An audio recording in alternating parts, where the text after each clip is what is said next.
Hi guys, welcome to Fathom Watches. I'm Steph, one of the co-founders here. And today I want to talk to you about the do's and don'ts of buying vintage watches.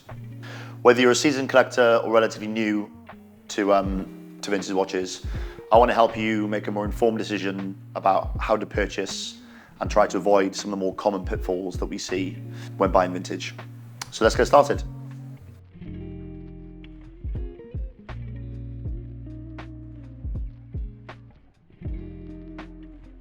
So we're going to start with the do's, and the first one is what you should bring with you to inspect a watch.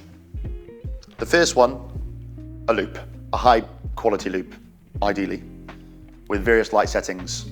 This is going to help you examine the dials specifically with great detail, a lot more than the naked eye can see, to make sure the dial hasn't been repaired or touched up, or there isn't any damage that you can't really see with the naked eye. And just look at the overall, condition of the dial. The second one is a high-powered UV torch. Now, some loupes like this one that we sell in the showroom do come with UV torches, but certain lumineras don't give off a lot of UV light, so you need a higher powered version to examine all loupe types. A real prime example of this is this wonderful 6542 Pussy Galore, which is a GMT. If you notice here, this bakelite bezel actually is a strontium 90 impregnated numbers and a radium dial. With a normal UV torch, you do get some glow. However, comparatively to a high-powered UV torch, it's completely different. This enables us to fully inspect the watch properly, and especially when you have something of value like this, where the difference between this being original and aftermarket could be 30 grand. So yeah, very valuable tool. Next one is a big topic, verifying authenticity of a watch. So, don't rely on any documentation to authenticate a watch. If a watch comes with papers, it doesn't mean the watch is authentic. The watch could have been changed many times in its life. The paperwork was just a 1-year warranty, more often than not, for a watch when it was new. It has no relevance to the originality, which is the most important thing, or authenticity of the watch. One exception to the papers rule for us is the extract of archive or extract of origin. For us, securing that directly from the manufacturer, it really is a great way to confirm an authenticity of a watch. But also for us to piece together the story and the life that watch has had. The thing we have to worry about a little bit more in vintage is not necessarily counterfeit watches, but something called Frankenstein watches. It's a term used to describe a watch that, although it's made up of original parts, they're all mismatching. A quick prime example of this was recently, we had a customer come in with a double red sea dweller that they purchased from an online retailer. And if you look at the pictures, the watch looks pretty good. However, the bezel was wrong for the dial era. The dial was wrong for the case, as it had a thinner case, which you would see in an earlier dial configuration.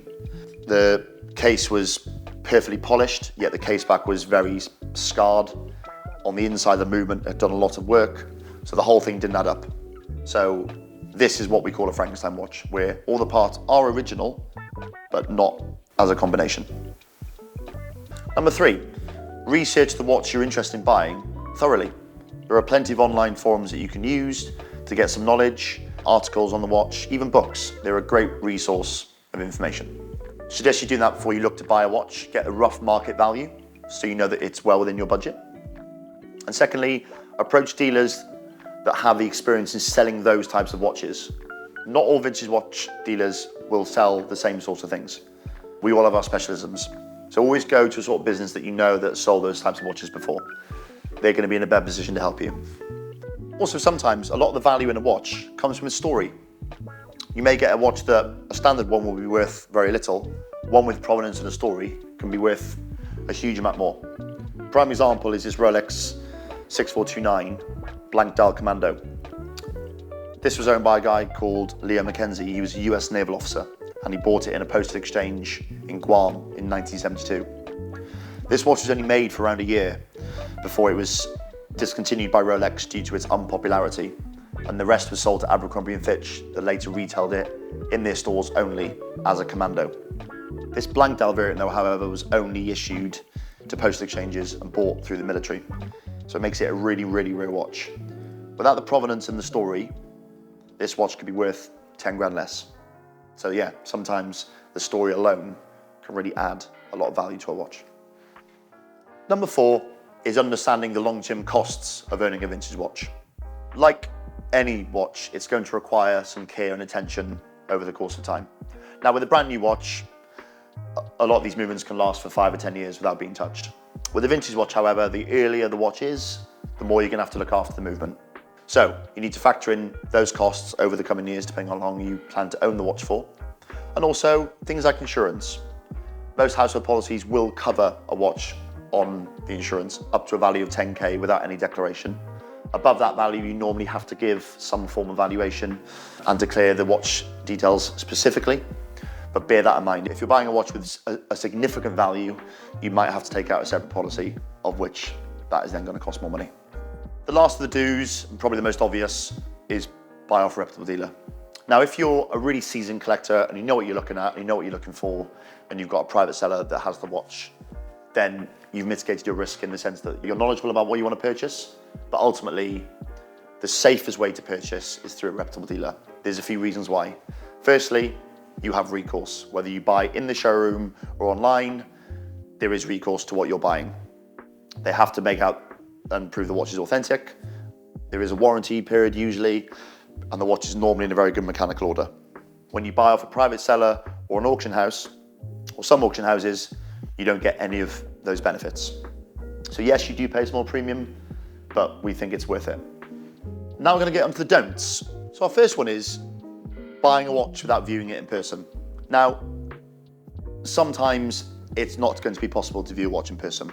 If you're buying a watch abroad, or you live in the other side of the country, it's not practical to be buying a watch and traveling all that way to collect it. We understand that. However, if you have the opportunity to buy a watch in person, do so. There are a few reasons. The first one, and the least obvious reason to many, will be actually, when you try watches on in person, you'll be surprised how they fit and wear. So often in the showroom, we get people coming in to look at a specific watch and end up buying something completely different. When you've got 60 watches to choose from to try on in person, it's a very different experience. You will end up liking something that you didn't think you would like just by looking at pictures online. So if you can look and try and buy a watch in person, do so. If you can't, there are a few things to look out for. The first one is high quality photography. Photography is key to make an informed decision on the watch that you're buying. If the watch photography doesn't show you the movement and the overall condition of the watch, then ask for those pictures. If they're not able to provide you those pictures, walk away. No ifs, no buts. Number 2 is rushed or impulsive buys. Now, it's great to buy stuff online. The watch turns up, great. A couple of days, you realize the novelty's worn off. And then you're like, oh, doesn't like the watch anymore, I want to sell it. This happens a lot when you buy online. So our advice is, with impulse buying or rushing into a decision with a watch that you've never seen or bought before, it's always worthwhile sometimes trying to come in and viewing the watch before you make a decision.